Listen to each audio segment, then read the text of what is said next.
Le scrutin législatif du 6 mars 2021 est le 13e du genre en Côte d'Ivoire depuis 1959.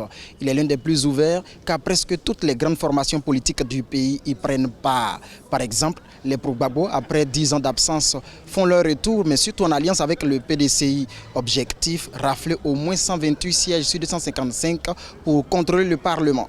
Notre ambition, justement, c'est de faire de telle sorte que le Parlement ivoirien ait le maximum de députés de l'opposition, puisqu'on espère le changement et cela passera justement par le fait qu'on ait une majorité au niveau de l'Assemblée nationale. Après la présidentielle controversée d'octobre 2020 et après avoir été lâché par la plupart de ses alliés, le RHDP, parti au pouvoir, veut aussi montrer sa suprématie à travers ces législatives de 2021. C'est au moins 160 que nous voulons.